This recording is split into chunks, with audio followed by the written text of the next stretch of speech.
There is a kind of weariness that doesn't come from laboring under the sun or working long hours, but from carrying the invisible weight of being everything for everyone all the time. It's the quiet fatigue that settles in after years of anticipating others' needs, of showing up even when no one asks if you're tired, of pouring your energy into people and problems outside yourself while ignoring the soft, persistent voice within that wonders, when was the last time someone checked on you, and that someone was you? So many of us, especially in the later chapters of life, find ourselves living outwardly, constantly tending to the lives, emotions and expectations of others. We become experts at giving, at pleasing, at responding, until one day, often without fanfare or clear warning, we wake up and realize that somewhere along the road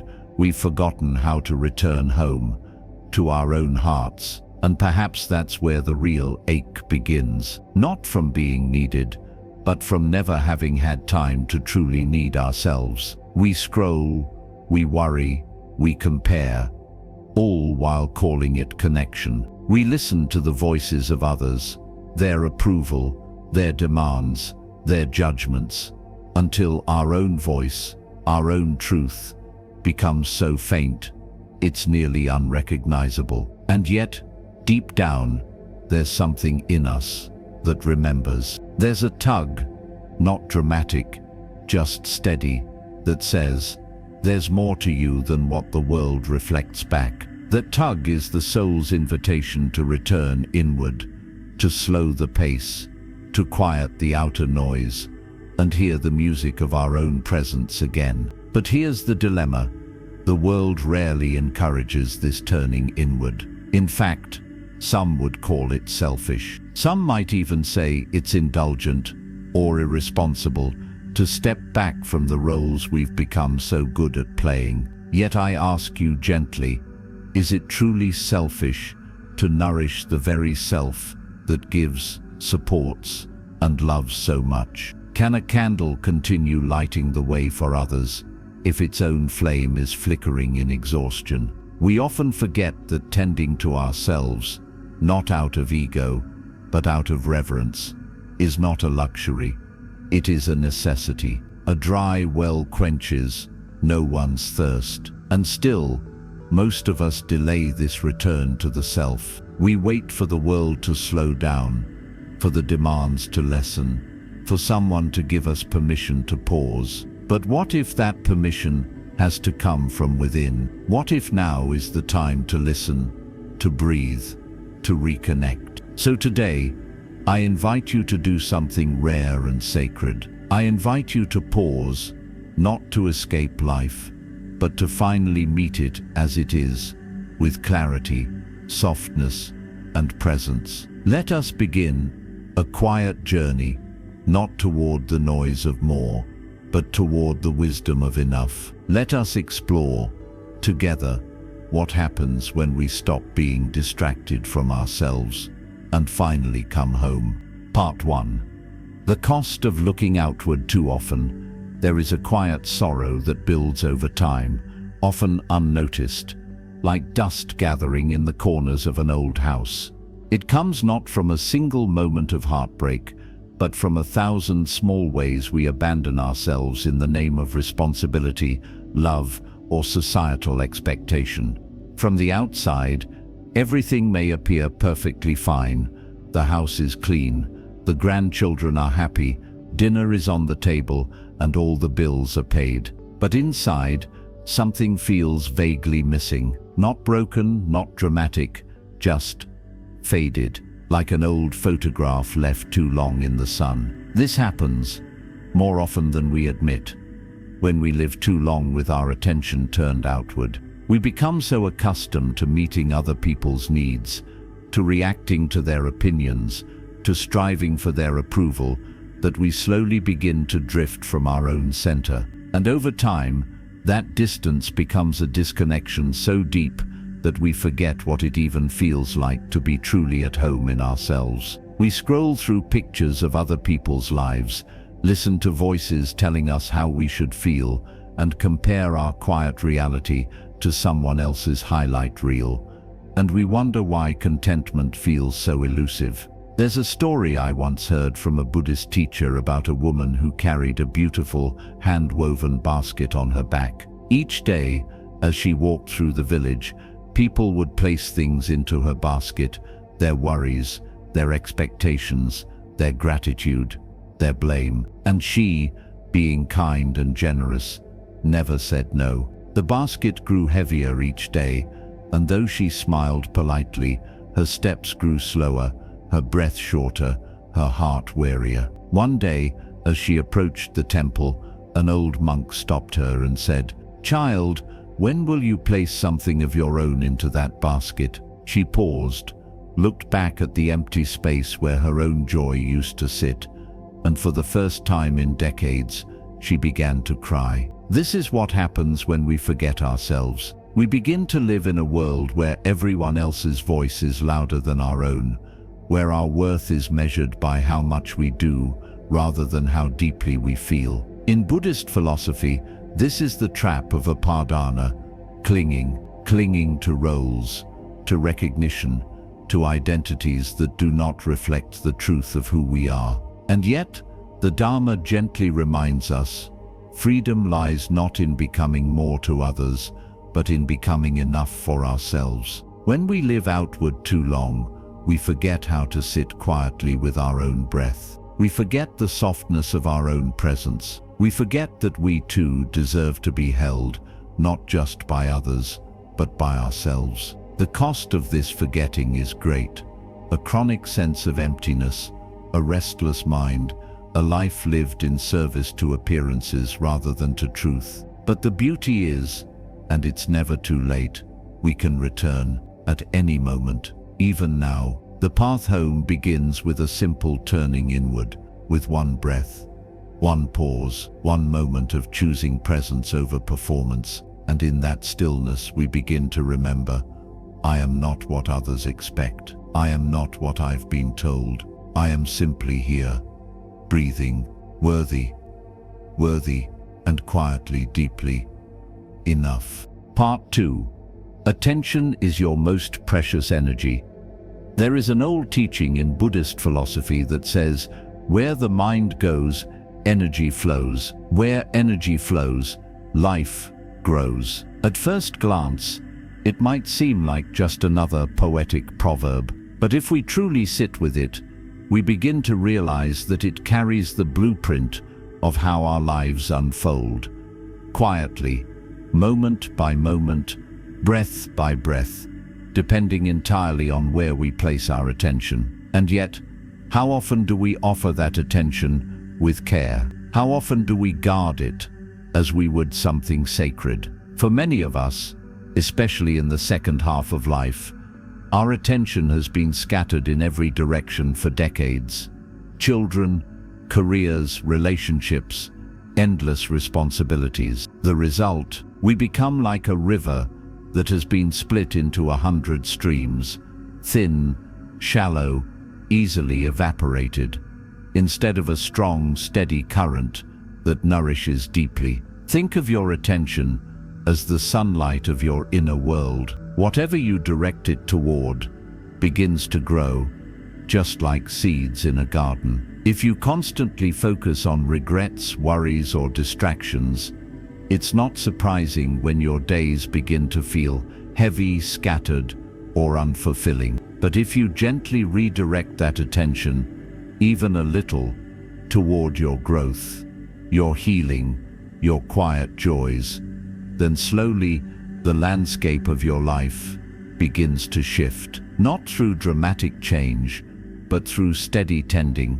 There's a story told in the Zen tradition about a student who asked his master, "How do I find peace?" The master replied, "By walking the path with great attention." The student asked again, "But how do I walk with attention?" The teacher smiled and said, "By noticing when you've stopped paying attention and gently returning. That's it.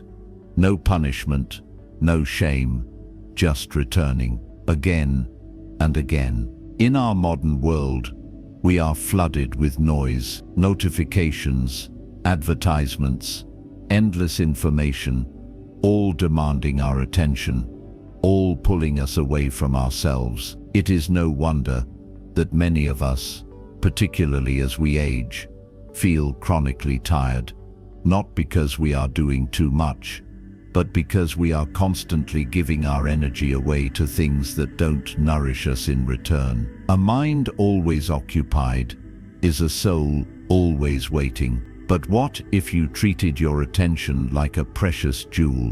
What if, instead of giving it to every distraction that calls your name, you chose to place it where it truly matters, on the breath, on your morning tea, on the way sunlight pours through the window, or the simple rhythm of your footsteps in the garden?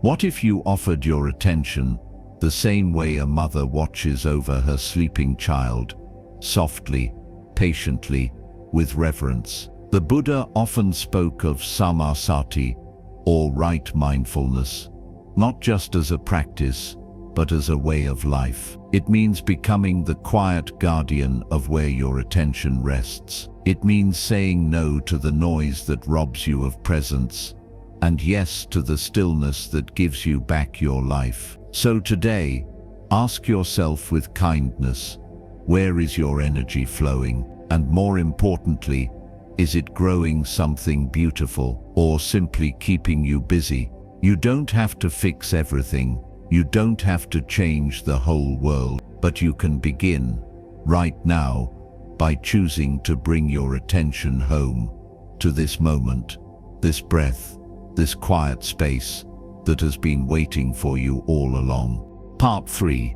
Self-compassion is not selfish. Somewhere along the winding path of life, many of us were taught, quietly, subtly, and sometimes even lovingly, that caring for others is a virtue, while caring for ourselves is indulgent. It's a belief etched deeply into the hearts of caregivers, parents, and especially elders who have spent decades showing up for everyone else. And though the intention may have been noble, the consequence is often a life where we learn to apologize for our own needs, to downplay our pain, and to confuse self-compassion with selfishness. But let's pause here, gently. Let's take a deep breath and ask, why is it that when we're kind to others we call it generosity, but when we turn that kindness inward, we label it weakness? The truth is, this misunderstanding is not just unhelpful, it's harmful. Because the heart, like any sacred vessel, cannot pour endlessly without being refilled, and a soul that is never nurtured will eventually forget how to feel joy. There's a story from the Buddhist canon about a monk who, during a long journey through the forest, stumbled upon a traveler lying in pain. The traveler had broken his leg and could not move. The monk, moved by compassion, began to tend to him, gathering herbs, feeding him, sitting with him through the night. But after several days, the monk grew weak himself. He hadn't eaten, hadn't slept, and his own health began to decline. Another passing monk observed this and said softly, "Brother, you must care for yourself as you care for this man. One candle cannot light another if its own flame has gone out." This is the quiet wisdom of self-compassion. It's not about retreating from the world or building walls to keep others out. It's about honoring our limits, recognizing our worth, and understanding that kindness must begin at home. When we tend to our own hearts with softness, we become more capable of tending to others, not out of obligation or depletion, but out of fullness and presence. In Buddhist practice, there is a concept known as metta, loving kindness. And while we often think of sending metta outward, to friends, to strangers, to all beings, the practice begins always with oneself. We say silently, "May I be well, may I be safe, may I be peaceful and at ease." These are not selfish wishes. They are the foundation for a life lived with integrity and compassion, because only from a place of inner balance can we offer genuine peace to the world around us. And yet, many older adults struggle with this shift. After a lifetime of putting others first, the idea of caring for oneself can feel foreign, even uncomfortable. But perhaps discomfort is not a sign that something is wrong. Perhaps it is the very signal that something long neglected is asking to be seen. So, the next time you feel tired, don't push it away. The next time you feel hurt, don't rush to silence it. And when your body aches or your heart feels heavy, don't pretend to be stronger than you are. Instead, place a gentle hand on your own chest, literally or metaphorically, and whisper, "I see you, I honor you, I'm here." This isn't selfish, this is sacred. This is what it means to walk the path, not only with wisdom, but with tenderness. And the more you do, the more you will find. Not only are you healing yourself, you are also healing the world around you. Part 4. Letting go of the need for approval. There comes a moment in life, often after many seasons have passed, when we begin to wonder, whose voice have I been living for? It's not always clear when it started. Perhaps it was in childhood, when we tried to be the good son, the well-behaved daughter, hoping for a smile from a parent or a nod of approval from a teacher. Perhaps it was later, as adults, molding ourselves into shapes that made others comfortable, bending our boundaries to keep the peace, nodding when we wanted to scream, staying silent when we longed to speak. And before we know it, a lifetime has gone by, shaped more by other people's expectations than by our own truth. The need for approval is a subtle chain. It doesn't rattle like anger, nor burn like envy. It whispers, it disguises itself as politeness, responsibility, humility. But make no mistake, it binds. It binds us to roles that no longer fit, to relationships that have long stopped nourishing us, to choices that make us smaller when our soul is asking us to expand. We smile while shrinking, and say yes when every fiber of our being is quietly crying no. And yet, we all long to be free. Free to say what we mean, to feel what we feel, to live without apology. That longing is not selfish, it is sacred. In Buddhist thought, this deep need for approval is a form of attachment, specifically upadana to praise and aversion to blame. The Buddha taught that clinging to either is a cause of suffering, for both are fleeting, unreliable, and often based on others' illusions rather than your truth. There's a gentle parable from the East that tells of a young bird raised by crows. The bird, though born with wings suited for the open sky, was taught to hop, not fly, because that's what the crows did. It mimicked their movements, their sounds, their habits, but always felt a quiet ache in its chest. One day, watching the wind move through the high branches,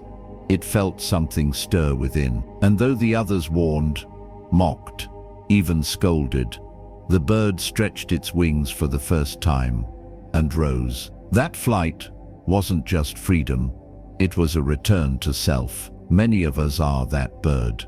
We've spent decades measuring our worth by someone else's ruler, by what we're told is respectable, acceptable, likable. But aging, in its quiet wisdom, invites us to lay those rulers down, because at some point, we realize that no amount of approval can give us the peace we denied ourselves for years. Letting go of the need to be approved doesn't mean becoming defiant or cold. It means becoming honest, exquisitely, compassionately honest. It means saying, "This is who I am now. I honor where I've been, but I no longer need to prove, perform, or please in order to belong." It's a return to the self, not as rebellion, but as liberation. So ask yourself softly, what decisions have I avoided out of fear of being judged? What part of me have I kept hidden because I thought others wouldn't understand?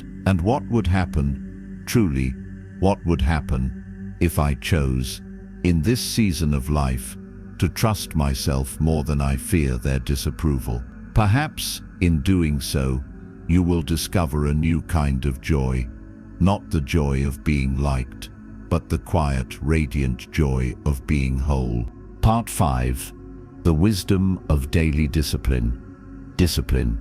For many, the word carries a weight that feels rigid, even cold, as if it belongs more to military routines or strict childhood rules than to the gentle, reflective life we hope to cultivate in our later years. But looked at through the lens of Buddhist wisdom, discipline is not about punishment or control, it is about devotion. It is the quiet promise we make to ourselves each day that we will honor what matters, even when no one is watching. In the teachings of the Eightfold Path, there is a principle called right effort.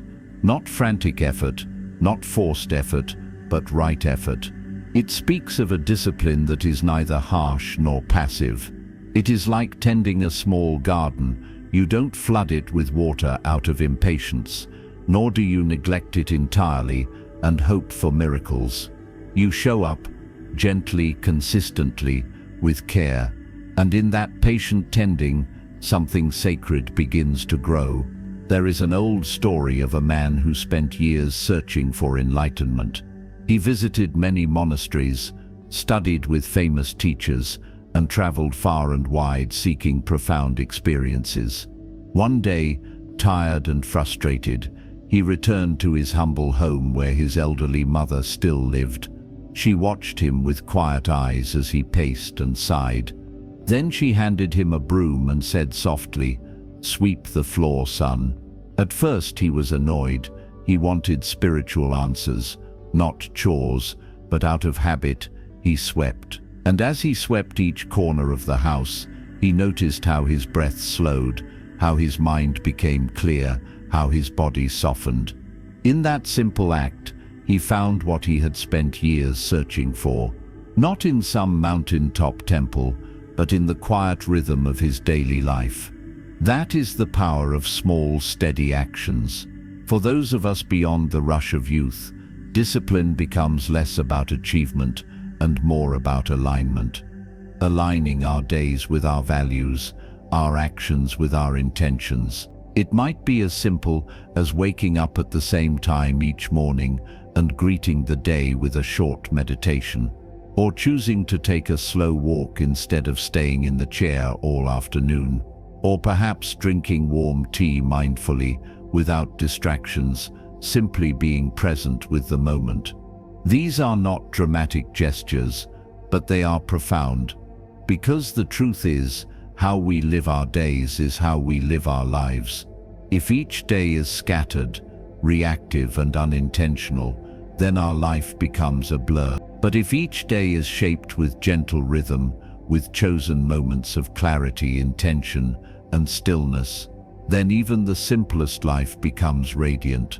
And yet discipline also requires forgiveness. There will be days when the body is tired, when the mind is restless, when motivation vanishes like morning mist.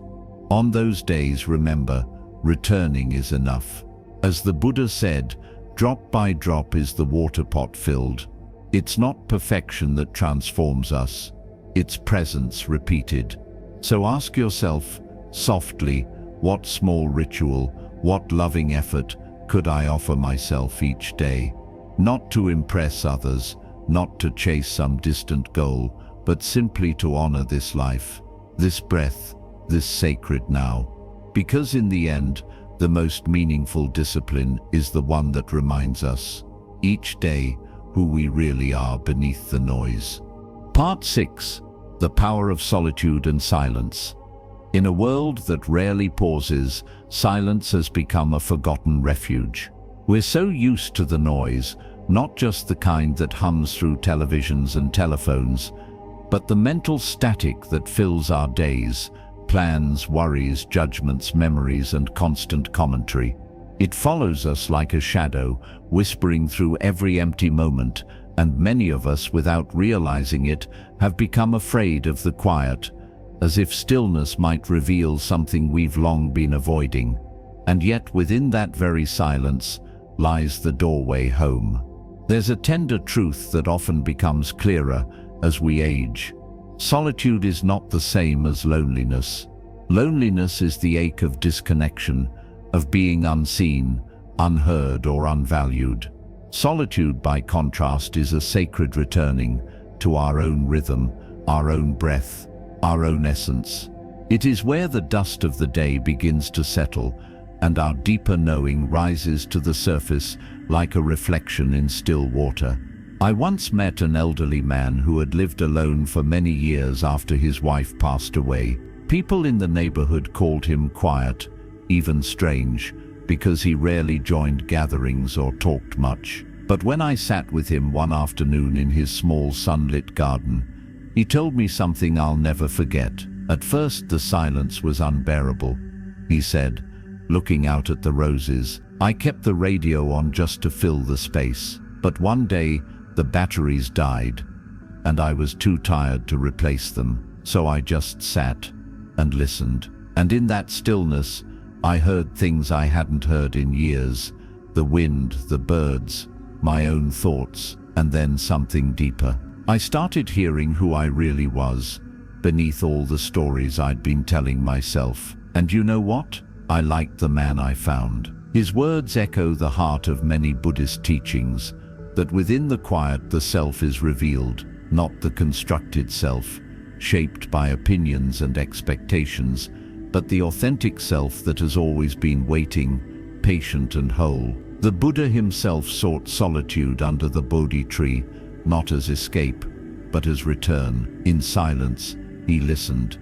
not to the world, but to the still voice within. And it was there, in the absence of noise, that wisdom bloomed. Too often, we fill every silence with distraction. We reach for the remote, the phone, the task list, anything to avoid the discomfort of being alone with ourselves. But what if, instead of fleeing the silence, we befriended it? What if we sat with it like we would an old friend, awkward at first, but then surprisingly comforting? In time, we might find that the silence is not empty at all. It is full of insight, of memory, of forgiveness, of peace. Solitude does not mean disconnecting from others forever.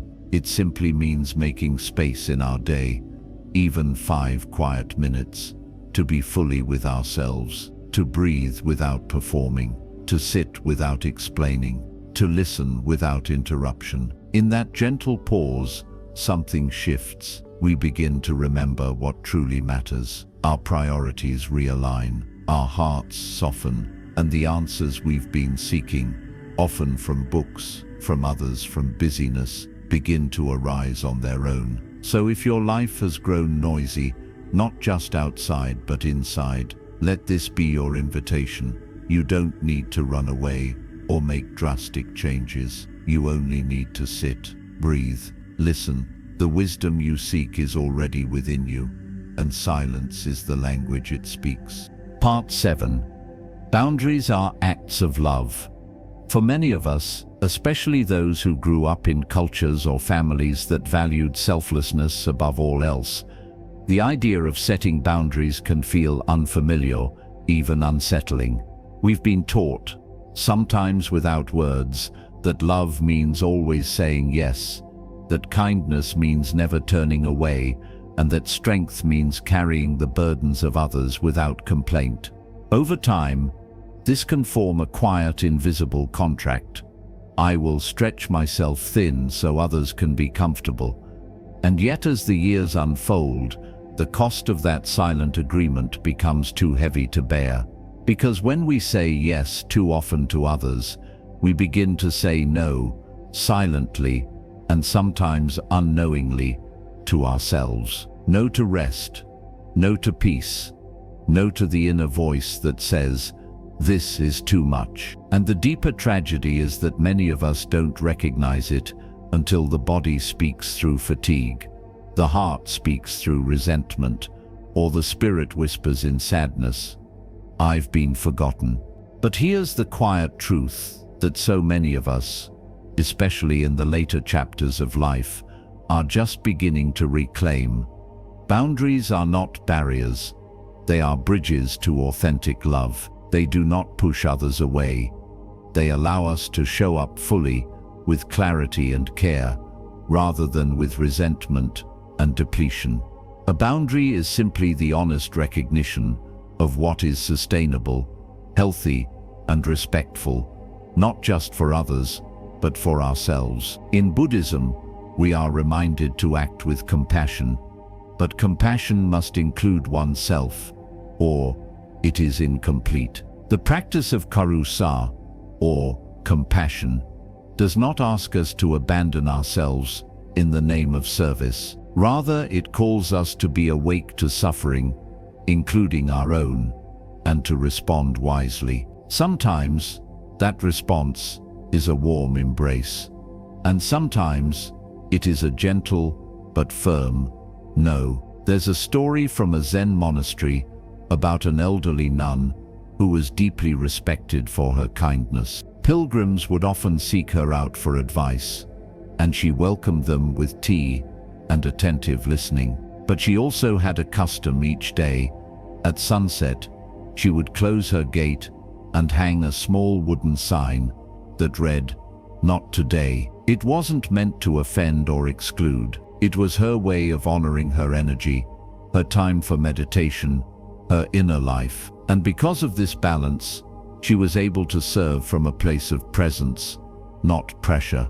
We often think that drawing a boundary will hurt others, that it will be seen as rejection, but the opposite is often true. When we set clear, compassionate boundaries, we teach others how to love us, not through guesswork, but through honesty. We model a love that is rooted not in martyrdom, but in truth. And most importantly, we begin to build a relationship with ourselves that is based on dignity. So perhaps now, in this sacred season of your life, it's time to ask, what am I still saying yes to that drains me? Who or what have I allowed too much access to my energy, my time, my peace? And where can I lovingly, clearly, begin to draw the lines that protect my well-being without compromising my humanity? You do not owe anyone your exhaustion. You are not required to explain your need for space, and you are allowed, always, to choose peace over performance. A loving boundary is not the end of connection. It is the beginning of a more honest one. Part 8. Everything you need is already within you. There's a certain ache that arises quietly in the later chapters of life. Not the sharp sting of regret, but a more tender wondering. Have I missed something?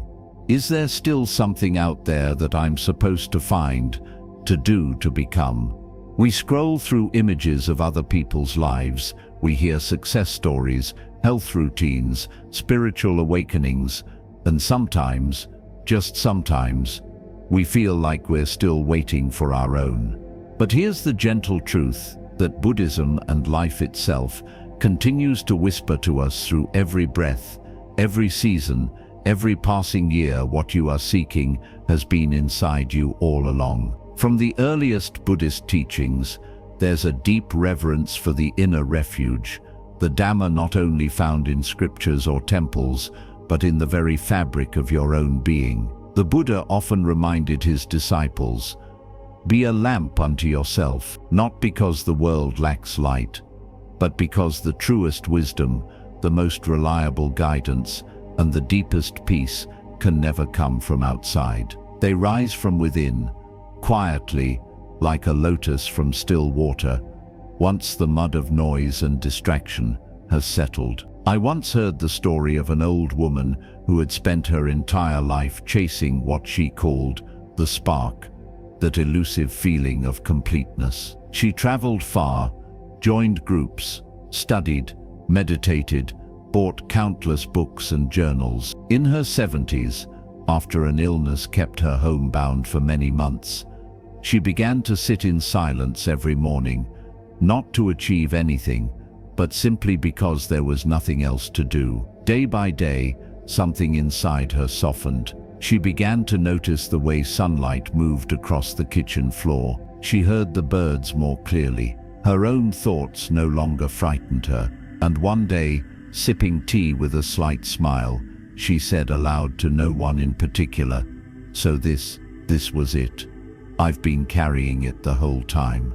Her story is not rare. In fact, it echoes the experience of many elders who, after years of searching, finally discover that peace doesn't come wrapped in achievements, or in being more productive, or even in being understood by others. It comes when we stop running from ourselves. It comes when we allow the moment, this moment, to be enough. In Buddhist thought, there is no savior who delivers us from suffering.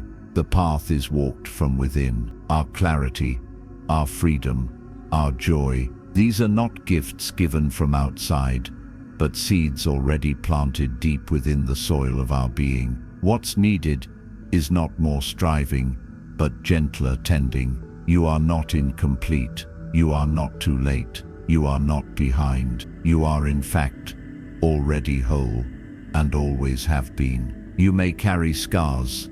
Yes, you may carry sorrow, but within you also lives immense wisdom, earned through years of living, loving, and learning, sometimes the hard way. And that wisdom is sacred. So the question now is not, what do I still need to find, but rather, what can I allow myself to see? Already here, already alive, already enough. Your breath is enough. Your presence is enough. The quiet way your heart continues to beat, even after all it has endured, that too is enough. When you return to yourself, not as a project to fix, but as a friend to finally embrace, you will discover that what you've been seeking is not a new version of you, but the you that has been patiently waiting under all the striving. And in that soft reunion, life begins again, not with fireworks or applause,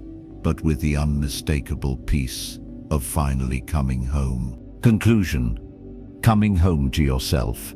So here we are, at the quiet end of this journey. But perhaps, more than an end, it is a gentle beginning, a return, a soft homecoming to a part of you that has always been there, patiently waiting to be seen. Together we've walked through the hidden costs of living too outwardly, the ways we lose ourselves in others' expectations, in the need for approval, in the noise of a world that rarely pauses.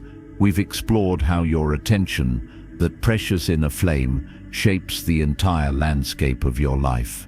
We've redefined self-compassion, not as selfishness, but as the root of all sincere love. We've let go, slowly, of the need to be liked, to be validated, to be understood, and instead, we've reached for the quiet strength of being authentic. We've seen how discipline is not punishment, but devotion, a steady act of love, repeated in small daily choices. We've touched the sacredness of solitude, of silence, of simply being present with yourself. We've honored the boundaries that protect your peace.